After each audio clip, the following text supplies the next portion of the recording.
পত্নীক ডিঙিডুকুৰা কৰাৰ মন লক্ষণ বিশ্বাসৰ পত্নীৰ ডিঙি কাটি পেলাই দিলে পৰকীয় প্ৰেমৰ ভয়ংকৰ পৰিণতি পত্নীক শিৰচ্ছেদ কৰিলে স্বামীয়ে মহানগৰীৰ ফটাহিল থানাৰ অন্তৰ্গত ধপলিয়াত নৃশংস হত্যাকাণ্ড কিদৰে নৃশংস হত্যাকাণ্ড সংঘটিত কৰিছিল পত্নীক স্বামীৰ মুখেৰে শুনক প্ৰেম কৰিছিল বেলেগৰ লগত আজি 3 মাহ হল প্ৰেম কৰা ধৰিব পৰা নাই ধৰো মানুহক বেয়া কয় তাৰপিছত কালি কি কৰিছে হেডফোন এটা আছে তাৰ কাছত এটা মোৰ কাছত তাৰমানে যোগাযোগ কৰিছে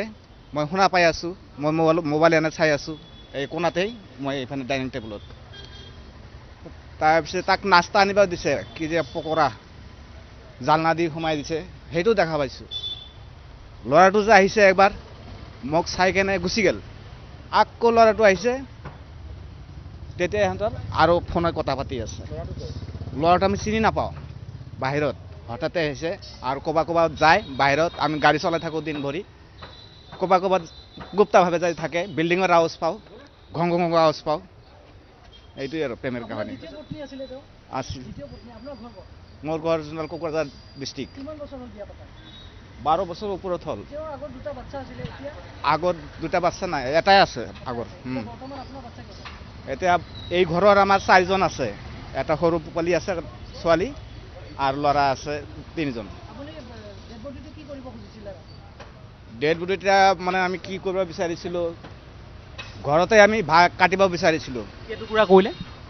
টুকুৰা কৰিব পৰা নাই খালি গলে কাটছোঁ মানুহ দেখা নাই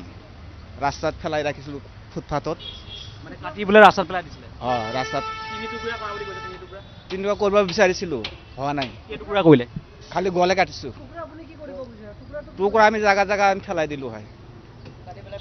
পেলাই দিব নাপালে নোৱাৰিলোঁ পুলিচে ক'ত পালে পুলিচে ৰাস্তাত পাইছে মই ঘৰত শুই আছোঁ খুৰকি দি 12 বছৰ পূৰ্বে বিবাহপাশত আবদ্ধ হৈছিল দুয়ো news desk report N24 Assam